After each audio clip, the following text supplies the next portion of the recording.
Hi friends, good evening. ಎಲ್ಲರೂ ತಪ್ಪದೆ ನಮ್ಮ ವೀಡಿಯೋನ ನೋಡಿ ಫ್ರೆಂಡ್ಸ್. ಇನ್ಮೇಲೆ ವೀಡಿಯೋನ ಡೈಲಿ ಅಪ್ಲೋಡ್ ಮಾಡಬೇಕು ಅಂತಿದ್ದೀನಿ. ಸ್ವಲ್ಪ ಮನೇಲಿ ಕೆಲಸ ನಡೀತಿರೋದ್ರಿಂದ ಡೈಲಿ ವೀಡಿಯೋ ಮಾಡೋಕ್ಕಾಗ್ತಿಲ್ಲ.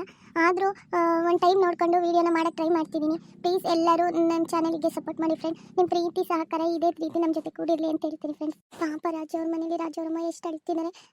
ಪಾಪ ಅವರಿಗೆ ನಾವು ಸಡನ್ನಾಗಿ ಈ ರೀತಿ ಮದುವೆ ಆಗಿ ಬಂದಿರೋದು ಇಷ್ಟ ಆಗ್ತಿಲ್ಲ. ಹಾಗಾಗಿ ಪಾಪ ಎಷ್ಟು ಬೇಜಾರು ಮಾಡ್ಕೊಂಡಿದ್ದಾರೆ, ತುಂಬ ನಂಬ್ಕೊಂಡಿದ್ದಾರೆ ಅವ್ರ ಅಪ್ಪ ಅಮ್ಮ ಎಲ್ಲ.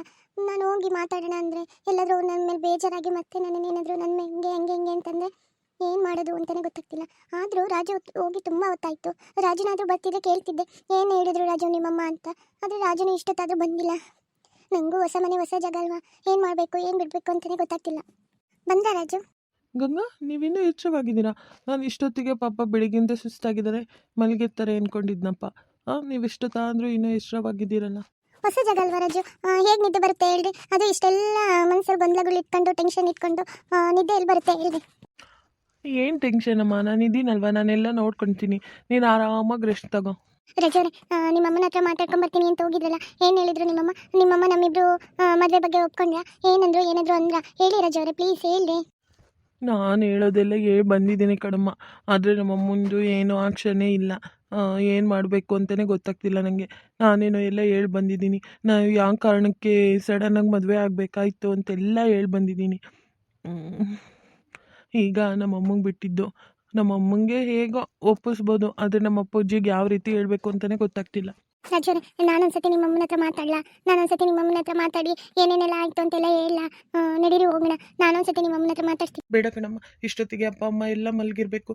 ಸುಮ್ಮನೆ ಹೋಗಿ ಮತ್ತೆ ಹಂಗೆ ಹಿಂಗೆ ಅಂತೇನು ಹೇಳೋದು ಬೇಡ. ಏನೇ ಇದ್ರೂ ಬೆಳಿಗ್ಗೆ ನೋಡ್ಕೊಳ್ಳೋಣ. ಸರಿ ರಾಜು, ನೀವು ಹೇಳ್ದಂಗೆ ಆಗಲಿ. ಗಂಗಾವ್ರೆ, ಇನ್ನೊಂದು ಮಾತು ಹೇಳ್ತಿದ್ದೀನಿ. ಇದನ್ನು ಯಾವ ರೀತಿ ಹೇಳ್ಬೇಕಂತ ಗೊತ್ತಾಗ್ತಿಲ್ಲ, ಆದರೂ ಹೇಳಲೇಬೇಕಲ್ವಾ? ಅದೇನು ಅಂತ ಹೇಳಿ ರಾಜು, ನನ್ನ ಹತ್ರ ಹೇಳಕ್ಕೆ ಏನು ಮುಜುಗರ ಹೇಳಿ ನಿಮಗೆ? ಅದೇನೆಂದರೆ, ನಮ್ಮಪ್ಪ ಅಮ್ಮ ಒಪ್ಕೊಳ್ಳೋವರೆಗೂ ನಮ್ಮ ಸಂಬಂಧ ಹೀಗೆ ಇರಲಿ ಗಂಗಾ. ಇದನ್ನು ಮುಂದುವರ್ಸೋದು ಬೇಡ. ಅಯ್ಯೋ ಸರಿ ರಾಜು ಅವರೇ, ನನಗೂ ಗೊತ್ತಾಗುತ್ತೆ. ಮನೇಲಿ ಇಷ್ಟೆಲ್ಲ ಟೆನ್ಷನ್ ಎಲ್ಲ ಇಟ್ಕೊಂಡು ಮತ್ತೆ ನಾವು ನಮ್ಮ ಸಂಸಾರನ ಮುಂದುವರ್ಸೋಕ್ಕಾಗುತ್ತಾ? ಬೇಡ. ಫಸ್ಟು ಮನೇಲೆಲ್ಲ ಒಪ್ಕೊಳ್ಳಿ. ಫಸ್ಟ್ ಎಲ್ಲರೂ ಒಪ್ಕೊಂಡು ಎಲ್ಲ ಆದಮೇಲೆ ಆಮೇಲೆ ನೋಡೋಣ. ನನಗೂ ಲೈಫಲ್ಲಿ ಇನ್ನೂ ಚೆನ್ನಾಗಿ ಓದಬೇಕು, ಏನಾದರೂ ಒಂದು ಮಾಡಬೇಕು ಅನ್ನೋದು ಇದೆ. ಹಾಗಾಗ್ಬಿಟ್ಟು ಇದನ್ನು ನಾನೇ ನಿಮ್ಮ ಹತ್ರ ಹೇಳೋಣ ಅಂತಿದ್ದೆ, ನೀವೇ ನನ್ನ ಹತ್ರ ಹೇಳಿದ್ನಲ್ಲ. ಸರಿ ರಾಜು ಅವರೇ, ಬನ್ನಿ ಮಲ್ಕೊಳ್ಳೋಣ. Thank you Ganga, thank you so much. ನಿಮ್ಮ ಈ ಗುಣನೇ ಕಣ್ರಿ ನನ್ನ ಮನಸ್ಸಿಗೆ ತುಂಬ ಇಷ್ಟ ಆಗಿದ್ದು. ಥ್ಯಾಂಕ್ ಯು ರಾಜು ಅವರೇ. ನನ್ನ ಲೈಫಲ್ಲಿ ನೀವು ಇರ್ತಿರ್ಲಿಲ್ಲ ಅಂದರೆ ನನ್ನ ಲೈಫ್ ಏನಾಗ್ತಿತ್ತೋ ಏನೋ. ಇಷ್ಟೊತ್ತಿಗೆ ನಾನು ಆ ಗೋಬೆ ನನ್ನ ಮಗನ ಜೊತೆ ಮದುವೆ ಆಗಿ ಜೀವನ ಪೂರ್ತಿ ಕೊರಗೋ ಥರ ಆಗ್ತಿತ್ತು. ಅದನ್ನು ತಪ್ಪಿಸಿ ನೀವು ನನಗೆ ಹೊಸ ಜೀವನ ಕೊಟ್ಟಿದ್ದೀರಾ. ಈ ಋಣನ ನಾನು ಯಾವ ರೀತಿ ತೀರಿಸಬೇಕು ಅಂತಲೇ ಗೊತ್ತಾಗ್ತಿಲ್ಲ ರಾಜು. ಇಷ್ಟೆಷ್ಟು ದೊಡ್ಡ ಮಾತೆಲ್ಲ ಆಡಬೇಡ್ರಿ ಕಣ್ರಿ, ಜಾಸ್ತಿ ಹೊಗಳ್ಬೇಡ್ರಿ ನನ್ನನ್ನು. ಯಾಕೆ? ನಾನು ಒಗ್ಲಿದ ತಕ್ಷಣ ನೀವೇನಾದರೂ ಹೋಗಿ ಅಟ್ಟದ ಮೇಲೆ ಕುತ್ಕೊಂತೀರಾ? ಇಲ್ಲ ಕಣಮ್ಮ. ಸರಿ, good night Ganga. Good night Raju, I love you. Love you too Ganga. ಬಾ ಬಾ ಬಾ. ಇಷ್ಟೊತ್ತಾದ್ರೂ ಯಾಕೆ ಇಲ್ಲ ಕೂತಿದ್ದೀರಾ? ನಡೀರಿ ಮಲ್ಕೋ ಹೋಗ್ರಿ. ಅಲ್ಲ ಕಣೆ, ನಂಗೆ ನಿದ್ದೆ ಎಲ್ಲಿ ಬರುತ್ತೆ ಹೇಳು? ನಿನ್ನ ಮಗ ಮಾಡಿರೋ ಕೆಲಸಕ್ಕೆ ನಂಗೆ ಇನ್ನಷ್ಟು ಟೆನ್ಷನ್ ಜಾಸ್ತಿ ಆಗಿದೆ.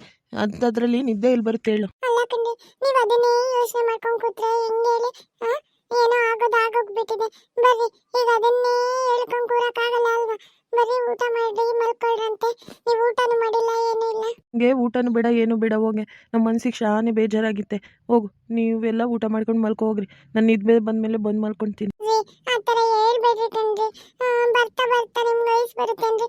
ಬರ್ರಿ, ಊಟ ಮಾಡಿ ಮಾತ್ರೆ ನುಂಗಿ ಮಲ್ಕೊಳ್ಳಂತೆ. ಫಸ್ಟೇ BP ಇತ್ತು ನಿಮಗೆ, ಅಂಥದ್ರಲ್ಲಿ ಊಟ ಬೇಡ, ಅದು ಬೇಡ, ಇದು ಬೇಡ ಅಂತಿರಲ್ಲ. ಬರ್ರಿ, ಬಂದು ಊಟ ಮಾಡಿ ಬರ್ರಿ. ಅಲ್ಲ ಕಣೋರಗು, ನಡಿ ಊಟ ಮಾಡಿ ನಡಿ. ಎಲ್ಲ ಮುಗಿದ್ಮೇಲೆ ಇನ್ನೂ ನೀನು ಯೋಚನೆ ಮಾಡ್ತಾ ಕೂತಿದೆಯಲ್ಲ.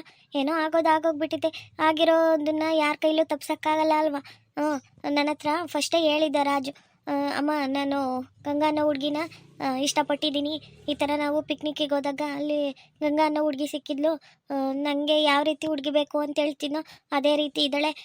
ನಂಗೆ ಅವ್ರ ಜೊತೆನೂ ಮದುವೆ ಆಗಬೇಕು ಅಂತಿದ್ದೀನಿ ಅಂತೆಲ್ಲ ಹೇಳಿದ್ದ. ಹಾಗಾದ್ರೆ ನಿಮಗೆಲ್ಲ ಗೊತ್ತಿತ್ತಾ? ಅದಕ್ಕೆ ನಿಮ್ಗೆ ಗೊತ್ತಿದ್ರು ನೀವು ನಮ್ಮ ಹತ್ರ ಯಾಕೆ ಹೇಳಲಿಲ್ಲ? ಅಲ್ಲ ಕಣ, ಇವನು ಈ ರೀತಿ ಸಡನ್ನಾಗಿ ಮದುವೆ ಆಗಿ ಬರ್ತಾನೆ ಅಂತ ನಂಗೇನು ಗೊತ್ತಿತ್ತು ಹೇಳು? ಏನೋ ಹುಡುಗ ಬುದ್ಧಿ ಹೇಳ್ತಿದ್ದಾನೆ. ಹಿಂಗೆ ನೋಡಿ ಯಾವುದೋ ಹುಡುಗಿ ಇಷ್ಟ ಆಗಿದ್ದಾಳೆ ಅಂತ ಹೇಳ್ತಿದ್ದಾನೆ. ನೋಡೋಣ, ನಾನು ನಿನ್ನ ಜೊತೆ ಮಾತಾಡಿ ಮದುವೆ ಮಾಡ್ಸೋಣಂತೆ ಅತ್ಲಗೆ. ಅವ್ನು ಇಷ್ಟಪಟ್ಟಿರೋ ಕಡೆನೇ ಮದುವೆ ಮಾಡಲಿ ಅಂತ ನಾನು ಸುಮ್ಮನಾಗಿದ್ದೆ.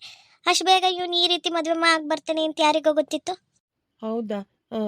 ನಿಮ್ಮ ರಾಜು ಫಸ್ಟೇ ಹೇಳಿದ್ನ ಅದಕ್ಕೆ ನಿಮ್ಗೆ ಗೊತ್ತಿತ್ತಾ ರಾಜು ಗಂಗಾ ಅನ್ನೋ ಹುಡುಗಿನ ಇಷ್ಟಪಡ್ತಿದ್ದಾನೆ, ಅವನನ್ನೇ ಮದುವೆ ಆಗಬೇಕು ಅಂತಿದ್ದಾನೆ ಅಂತ ಗೊತ್ತಿತ್ತಾ ಅದಕ್ಕೆ? ಹೌದು ಕಣಪ್ಪ, ನಂಗೆ ಗೊತ್ತಿತ್ತು. ನಾನು ಹೇಳ್ಬೇಕು ಅನ್ನೋ ಅಷ್ಟರಲ್ಲಿ ನಮ್ಮ ರಾಜು ಈ ಥರ ಮಾಡ್ಕೊಂಡು ಬಂದ್ಬಿಟ್ಟ. ಈಗ ಏನು ಮಾಡೋಕ್ಕಾಗಲ್ಲ, ಹೋಗು. ಹೀಗಾಗಿರೋದೇನೋ ಆಗಿತ್ತೆ. ಹೀಗಾಗಿತ್ತೆ ಅಂತ ನೀನು ಈ ಥರ ಕೂತ್ರೆ ಊರು ಜನ ಎಲ್ಲ ಮಾತಾಡೋದು ಬಿಡ್ತಾರೇನೋ ಹೇಳು. ಅವ್ರು ಹೆಂಗೆ ಇದ್ರು ಮಾಡ್ತಾರೆ. ಈಗ ಮುಂದಕ್ಕೆ ನಾವೇನು ಮಾಡಬೇಕು ಅಂತ ನೋಡ್ಬೇಕಷ್ಟೆ. ಹೌದು ಕಂಡೆ, ರಾಜ ಅವಾಗ್ಲೇ ನನ್ನ ಹತ್ರ ಬಂದು ಎಲ್ಲ ವಿಷಯನೂ ಹೇಳ್ದ. ಅಮ್ಮ, ಗಂಗಂಗೆ ತಾಯಿ ಇಲ್ಲ, ಅವ್ರಿಗೆ ಮಲ್ ತಾಯಿ ಇರೋದು. ಅವ್ರ ಮಲ್ ತಾಯಿ ಯಾವ್ದೋ ಬುದ್ಧಿ ಇಲ್ದಲೇ ಇರೋ ಹುಡುಗನ್ ಕೊಟ್ಟು ಮದ್ವೆ ಮಾಡಕ್ ಹೊರಟಿದ್ದು. ಆ ಮದ್ವೆ ತಪ್ಸಕ್ ಹೋಗಿ ನಾನು ಗಂಗನ್ನ ಇಷ್ಟಪಡ್ತೀನಲ್ಲ, ಹಾಗಾಗ್ಬಿಟ್ಟು ಸಡನ್ ಆಗಿ ಮದ್ವೆ ಆಗ್ಬೇಕಾಯ್ತಮ್ಮ ಅಂದ ಕಂಡ್ರಿ. ಹೌದೇನೆ? ಹಾಗಾದ್ರೆ ನಮ್ಮ ಮಗ ಒಳ್ಳೆ ಕೆಲಸನ ಮಾಡಿದ್ದಾನೆ. ಆದ್ರೆ ಊರ್ ಜನಕ್ಕೆಲ್ಲ ಏನಂತ ಹೇಳ್ತೀಯ ಹೇಳು? ಒಂದು ಹುಡುಗಿ ಜೀವನನ ಏನೋ ಕಾಪಾಡ್ದ ನನ್ನ ಮಗ. ನಂಗೆ ಗೊತ್ತಿತ್ತು ನನ್ನ ಮಗ ಯಾವತ್ತೂ ತಪ್ಪು ಮಾಡಲ್ಲ ಅಂತ. ಆದ್ರೆ ನನ್ನ ಹತ್ರ ಒಂದು ಮಾತು ಹೇಳ್ಬೋದಿತ್ತು ತಾನೆ, ಅಪ್ಪಾಜಿ ನಾನು ಈ ಥರ ಒಂದು ಹುಡುಗಿನ ಇಷ್ಟಪಡ್ತಿದ್ದೀನಿ, ಅವಳಿಗೆ ಮದುವೆ ಆಗ್ಬೇಕಂತಿದ್ದೀನಿ ಅಂತ ಒಂದು ಮಾತು ಹೇಳ್ತಿದ್ರೆ. ಅಲ್ಲ ಕಂಡ್ರೆ, ನಮ್ಮ ಹತ್ರ ಏನೋ ರಾಜ್ಯ ಮನಸ್ಪೀಚ್ ಮಾತಾಡ್ತಾನೆ, ನಿಮ್ಮ ಹತ್ರ ಬಂದು ಹೆಂಗ್ ಹೇಳ್ತಾನೆ ಹೇಳ್ರಿ? ಅವಾಗ ನಿಮ್ಮ ಹತ್ರ ಹೇಳ್ತಿದ್ರು ನೀವೇನಾದ್ರೂ ಒಪ್ಕೊಂತಿದ್ರ? ನೀವ್ ಈಗ್ಲೇ ಇಷ್ಟು ಕೋಪದಲ್ಲಿ ಇದ್ದೀರಪ್ಪ. ಅವಾಗ ರಾಜು ಏನಾದ್ರೂ ನಿಮ್ಮ ಹತ್ರ ಹೇಳ್ತಿದ್ರೆ ಸರಿಯಾಗಿ ಒಂದ್ 4 ಕೊಟ್ಟು ಕಳಿಸ್ತಿದ್ರಿ ಅನ್ಸುತ್ತೆ. ಅದೇನೋ ಸರಿನೇ, ಆದ್ರೂ ಅವ್ನು ಮಾಡಿದ ದೊಡ್ಡ ತಪ್ಪು ಕಣೆ. ಏನೋ ನೀವೆಲ್ಲ ಹೇಳ್ತಿದ್ದೀರಾ ಅಂತ ಸುಮ್ಮನಿದ್ದೀನಿ, ಆದ್ರೆ ನಾನು ಅವನನ್ನು ಮಾತಾಡ್ಸಲ್ಲ, ಅವಳು ಎಂಡ್ರೂ ಮಾತಾಡ್ಸಲ್ಲ. ನೀವು ಏನಾದರೂ ಮಾಡ್ಕೊಳ್ಳಿ, ನಾನು ಮಾತ್ರ ಅವ್ರನ್ನು ಮಾತಾಡ್ಸಲ್ಲ. ನಮ್ಮ ಮನಸ್ಸಿಗೆ ಇಲ್ಲ, ರಾಜು ನೋಡಿ ಒಳ್ಳೆ ಸೊಸೆನೇ ತಂದಿದ್ದಾನೆ ನಮ್ಮ ಮನೆಗೆ ಅಂದಾಗ ಮಾತ್ರ ನಾನು ಮಾತಾಡೋದು. ಅಲ್ಲಿವರೆಗೂ ನಾನು ರಾಜುನ ಮಾತಾಡಲ್ಲ. ಅಲ್ಲ ಕಣವ್ರಗು, ಆ ಥರ ಹೇಳಿದ್ರೆ ಹೆಂಗೆ ಹೇಳು? ಆ ಥರ ಮಾಡಿದರೆ ಏನೋ ಆಗೋಗ್ಬಿಟ್ಟಿದೆ. ಅಂಥದ್ರಲ್ಲಿ ನೀನೀಗ ಮಾತಾಡಲ್ಲ, ಅವಳೆಂಡ್ರೂ ಮಾತಾಡಲ್ಲ, ಅವನನ್ನು ಮಾತಾಡಲ್ಲ ಅಂದರೆ ಹೆಂಗೆ ಹೇಳು? ಏನೋ ಆಗೋಗ್ಬಿಟ್ಟಿತ್ತು ಬಿಡು, ಅದನ್ನೇ ದೊಡ್ಡದು ಮಾಡಬೇಡ.